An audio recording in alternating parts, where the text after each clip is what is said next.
I knew I was in dire shape when they put me on the cart and brought me into the trainer room. All you see is my arms go down, and I'm still trying to walk. And behind me, you just see my legs just dragging, just like a wounded soldier. After the anger, and after the hostility, and after the thoughts of this just isn't worth living anymore, as I started to go away, I started to almost take on a role of I had to accept this as it was, or I was just not going to make it. I wasn't going to survive this.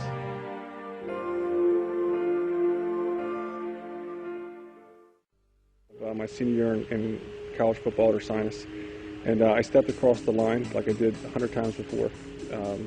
My entire 16-year football career. I'd had a whole lot of injuries before, but this time I stepped across the line, I took the hit. And when I took the hit, I knew it was a big hit. I knew that there was something wrong. But my adrenaline was so into the game. I was still in the game. I was still the defensive end of the game. And we take scout film so you can come back and actually see how the other team did. When we look back on the scout film and I take the hit, and I'm walking with my hands, and at that point I knew something was terribly wrong.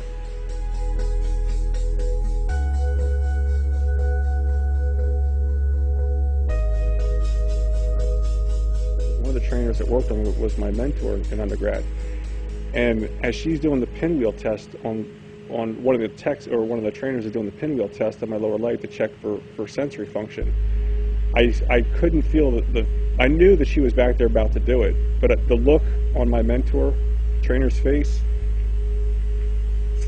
I just won't forget it. You could see the panic in her face.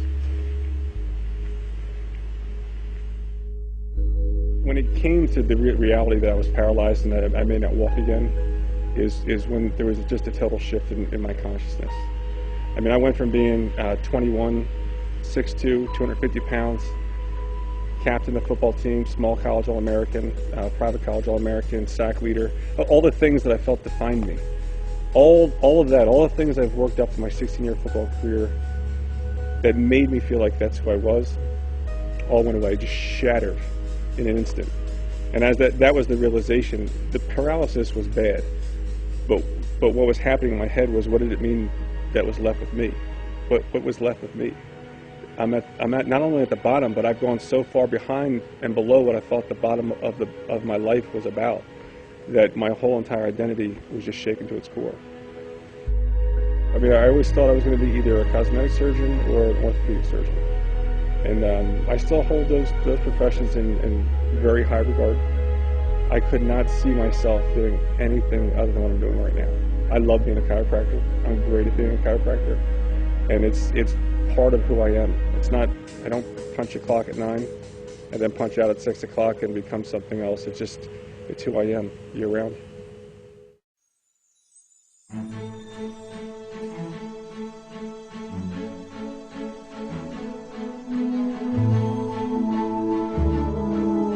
You get to some defining moments in your life.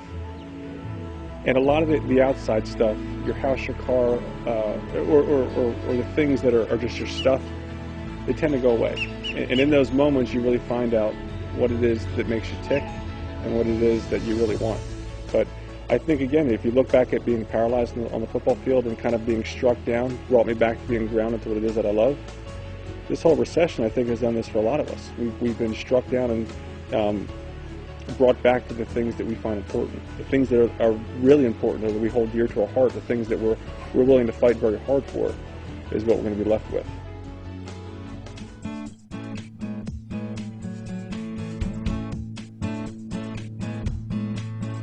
I think all of us inside want to help others.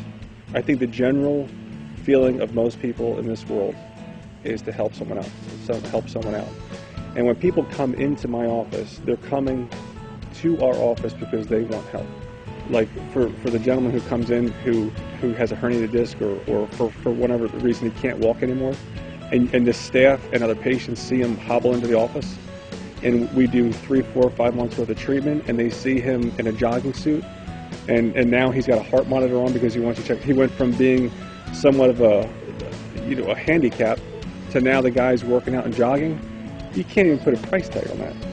And we actually get to start them off and see where they are, take a snapshot of their life, where they are right at that moment when they walk in.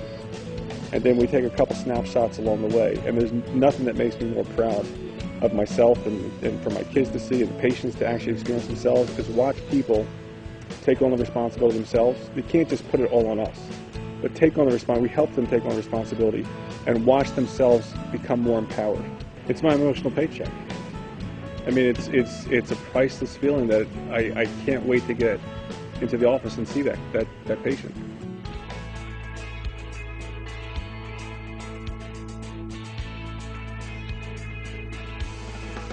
And what it taught me was just sometimes you got to roll the punches, just keep an open mind, calm. It's somewhat of a journey. I mean, I'm looking back what the practice was 12 years ago. We had a lot of fun building the practice. And looking back on it, it might have been probably some of the best times that my wife and I had ever had was building it, was the journey as far as going from the startup, from a thought to the actual practice. And now to see what it's grown into is, if you would have asked me back then, 10 years ago, would the practice have looked like it is today? I would have said, I could only wish. I could have only wished. And here it is. And it's just sometimes you have to endure through it, and it usually pays off.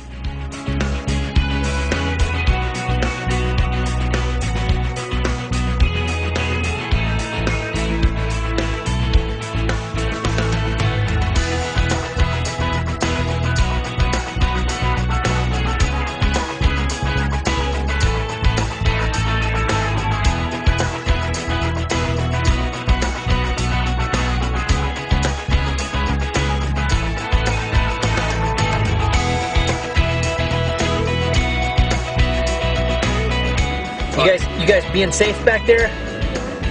Got your helmets on for Dad's driving?